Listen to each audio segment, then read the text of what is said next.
दोस्तों, कैसे हैं आप सब। उम्मीद है अच्छे ही होंगे। दोस्तों, क्या आपने कभी आत्माओं को नज़दीक से देखा है? कभी उस डर से गुज़रे हैं? अगर हाँ, तो आपको पता होगा कि इसका एहसास कितना भयानक होता है। अगर नहीं, तो आज की कहानी से आपको थोड़ा सा तो डर का एहसास हो ही जाएगा। तो दोस्तों, पहली बार अगर आप इस चैनल पे नए आए हैं तो अभी सब्सक्राइब कर बेल बटन ज़रूर प्रेस करें, ताकि मेरे आने वाली हर कहानी सबसे पहले आप तक पहुंचे। हाँ, आगे आप चाहते हैं कि मैं आपकी कहानियों को अपनी आवाज़ में सुनाऊं, तो आप मुझे इंस्टाग्राम पर भेज सकते हैं। मेरी आईडी है 2020 फिज़ा।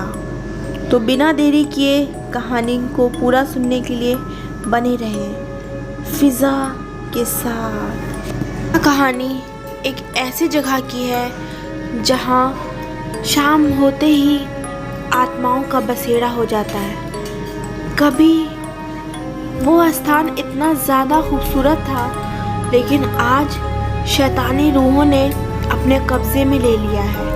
यह आत्माएं इतनी ख़तरनाक और दुष्ट है कि दिन ढलते ही जो भी इंसान अपनी मौजूदगी यहाँ दर्ज करवाता है, उसे वह अपना शिकार बना लेती है। बहुत से लोग जिन्हें आत्माओं पर उनकी शक्ति पर, शैतानी ताकतों जैसी किसी भी चीज़ पर यकीन नहीं होता, वह ऐसी बातों को मन घड़त मानकर झुठला देते हैं। लेकिन यह भी सच है कि किसी के झुठलाने से या टाल देने से सच नहीं बदलता। ऐसी ही ये कहानी भोपाल के शिवपुरी में स्थित 2100 साल पुराना किला एक अपने ज़माने में बेहद खुशनुमा हुआ करता था। लेकिन अब यहाँ रात तो क्या, दिन में कोई आने का हिम्मत भी नहीं करता। लोगों का कहना है कि यहाँ रात के समय घुंघरुओं की आवाज़ें आती हैं, जो दूर दूर तक लोगों को सुनाई देती है। अस्थायी लोगों का कहना है कि दिन ढलते ही यहाँ महफिल जमती है, जिसमें प्रेत आत्माएं शामिल होती हैं, और जिन जिन लोगों ने उस महफिल को देखा, उनकी तुरंत ही मौत हो गई। भोपाल के शिवपुरी में एक छोटा सा कस्बा है, पोहरी, जहाँ यह किला स्थित है। इस स्थान के बारे में कोई नहीं जानता, लेकिन जब से मीडिया में यहाँ होने वाली संदेहपद घटनाओं को प्रचारित किया गया है, तभी से लोगों का यह समझ आने लगा कि यहाँ कुछ ना कुछ गड़बड़ ज़रूर है। वे लोग जो भूत, प्रेत और आत्माओं के होने जैसी बातों पर यकीन नहीं करते, अब तो वो भी इन किले को श्रापित समझने लगे हैं। इस स्थान की अपनी तो कोई पहचान नहीं, लेकिन जब से इस किले के भुताह होने की बात सामने आई है, तब से लोग पोहरी को पहचानने लगे हैं। पहले इस किले में दिन में स्कूल भी चला करता था, लेकिन जब बच्चों ने वहाँ कुछ अजीबोगरीब हरकतें महसूस की, तो वहाँ स्कूल लगना भी बंद हो गया। यह किला वीर खंडेराव का है, और लोगों का कहना है कि यहाँ जो महफिल जमती है, वह वीर खंडेराव की सभा है। वही रात के समय अपने नर्तकियों के साथ महफिल जमाते हैं। यहाँ रात को आत्माएं पूरे किले को अपने कब्जे में ले लेती है, और घनी झाड़ियों के बीच घिरे इस जंगल के अंदर अगर गलती से भी कोई रात के समय रुक गया, तो उसका हश्र अच्छा नहीं होता। अस्थायी लोगों का यह भी कहना है कि 2100 वर्ष पुराने इस किले में वीर खंडेराव का डेरा था, लेकिन उनकी मृत्यु के बाद यहाँ कोई परिवार कभी टिक नहीं पाया। कहते हैं कि परिवार ने यहाँ रहने का साहस किया तो पहले ही दिन घर की महिलाएं अजीबोगरीब हरकतें करने लगी। उन्हें तंत्र विद्या से ठीक कराया गया। कुछ लोग तो यह भी कहते हैं कि यह किला के भीतर खजाना छिपा है जिसकी रक्षा यह भटकने वाली आत्माएं करती हैं। लेकिन सच क्या है इसका पता लगाने की किसी की हिम्मत नहीं हो। पढ़ते हैं दूसरी कहानी की तरफ। ये कहानी गांव की है। यह घटना 1999 के आसपास की है। दिल्ली में रहने वाले हमारे एक दूर के रिश्तेदार पहली बार हमारे गांव जगनपुरा में अपने एक नज़दीकी रिश्तेदार के घर पर आए, पर वहाँ उनका मन नहीं लगता था। रिश्तेदार अपने व्यवसाय में व्यस्त रहते और उनकी पत्नी अपने छोटे छोटे बच्चों में। वे वहाँ किससे और कितनी देर बातें करते।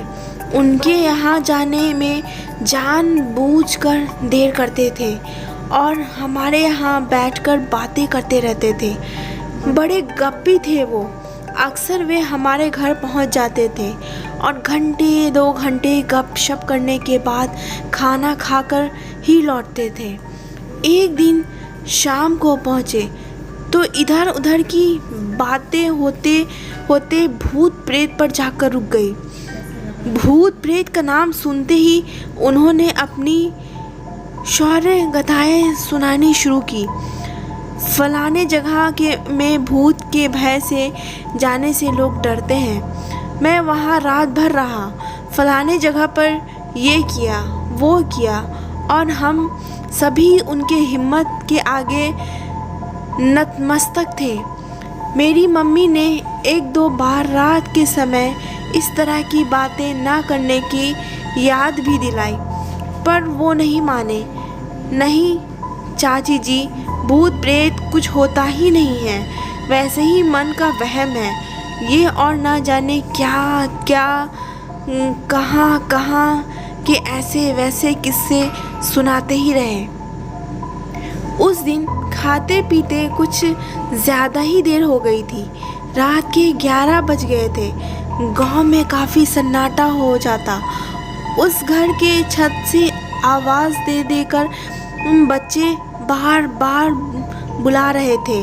सामने के रास्ते से जाने से कई मोड़ पर जाने से उनका घर हमारे घर से कुछ दूर पड़ जाता था, पर खेत से होकर एक शॉर्टकट रास्ता था। हम लोग अक्सर उसी रास्ते से जाते आते थे। उन्होंने भी उस दिन उसी रास्ते से जाने का निश्चय किया। पीछे के दरवाजे से उन्होंने भेजकर हम लोग दरवाज़ा बंद करके अंदर अपने अपने कामों में लग गए। अचानक मेरी छोटी बहन के दिमाग में क्या आया, छत पर जाकर देखने लगी कि वे उनके घर पहुँचे या नहीं। अंधेरा काफ़ी था। मेरी बहन को कुछ भी दिखाई नहीं दिया।